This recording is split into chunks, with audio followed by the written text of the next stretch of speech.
श्री शिवाय नमस्तुभ्यम। राधे राधे। माँ भगवती आप सभी की मनोकामना पूर्ण करे। इसी के साथ आज की वीडियो जानकारी उपाय शुरू करती हूँ और आप सभी से रिक्वेस्ट करती हूँ, जिस किसी ने भी मेरे चैनल को सब्सक्राइब नहीं कर रखा है तो चैनल को बेल आइकन के साथ में पहले सब्सक्राइब कर लीजिए, ताकि जो भी उपाय जानकारी आप लोग के साथ शेयर करूँ वो पहले से पहले पा सको और अपने फ्रेंड्स फैमिली में भी शेयर कर सको।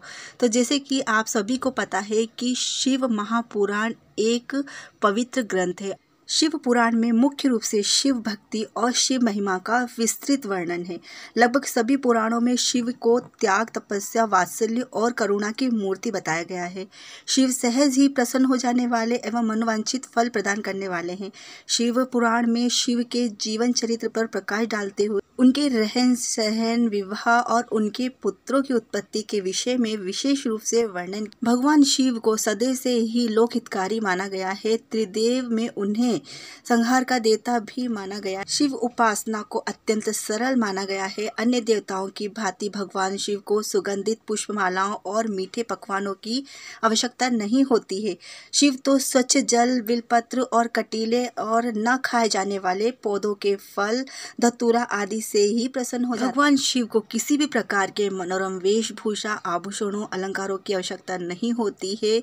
वे तो ओगड़ बाबा है। जटाजूटधारी, गले में लिपटे नाग, रुद्राक्ष की मालाएं, शरीर पर बागंबर और चिता की भस्म लगाए, हाथ में त्रिशूल लिए और सारे विश्व को अपने पदचाप और डमरू की कर्णभेदी ध्वनि से नचाते रहते हैं। इसीलिए भगवान भोलेनाथ को नटराज की संज्ञा भी दी जाती है। उनकी वेशभूषा से उनके जीवन और मृत्यु का बोध होता है। शीश पर गंगा और चंद्र जीवन एवं कला के प्रतीक है। शरीर पर चिता की भस्म मृत्यु की प्रतीक है। यह जीवन गंगा की धारा की भांति चलते हुए अंत में मृत्यु सागर में लीन हो जाता है। भगवान शिव को रामचरितमानस में तुलसीदास ने अशिव वेशधारी, नाना वाहन, नाना भेष वाले गुणों का अधिपति कहा है। शिव जन सुलभ और आडंबर विहीन वेश को ही धारण करने वाले हैं। वे नीलकंठ कहलाते हैं, क्योंकि समुद्र मंथन के समय जब देवगण और असुरगण अद्भुत और बहुमूल्य रत्नों को हस्तगत करने के लिए व्याकुल थे, तब कालकूट विष के बाहर निकलने से सभी पीछे हट गए। उसे ग्रहण करने के लिए कोई तैयार नहीं हुआ। तब शिव ने ही उस महाविनाशक विष को अपने कंठ में धारण कर लिया। तभी से शिव नीलकंठ कहलाए, क्योंकि विष के प्रभाव से उनका कंठ नीला पड़ गया था। ऐसे परोपकारी और उपहरिकारिणी शिव का चरित्र वर्णित करने के लिए इस पुराण की रचना की गई। यह पुराण पूर्णतः भक्ति ग्रंथ है। पुराणों के मान्य 5 विषयों का शिव पुराण में अभाव है। इस पुराण में कलयुग के पाप कर्मों से ग्रसित व्यक्ति को मुक्ति के लिए शिव भक्ति का मार्ग सुझाया गया है। मनुष्य को निष्काम भाव से अपने समस्त कर्म शिव को अर्पित कर देना चाहिए। वेदों और निषेधों में प्रवण ओम के जाप को मुक्ति का आधार बताया गया है। प्रवण के अतिरिक्त गायत्री मंत्र के जाप को भी शांति और मोक्ष का कारक कहा गया है।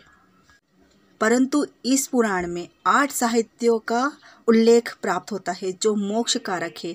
ये साहित्य है विधेश्वर संहिता, रुद्र संहिता, शत्रुद्रा संहिता, कोटि रुद्रा संहिता, उमा संहिता, कैलाश संहिता, वायु संहिता जिसमें पूर्व भाग है और वायु संहिता जिसमें उत्तर भाग है। इस विभाजन के साथ ही सर्वप्रथम शिव पुराण का महात्म्य प्रकट किया गया। इस प्रसंग में चंचुला नामक एक पतिता स्त्री की कथा है, जो शिव पुराण सुनकर स्वयं मोक्ष को प्राप्त हो जाती है। यही नहीं, वह अपने कुकर्मगामी पति को भी मोक्ष दिला देती है।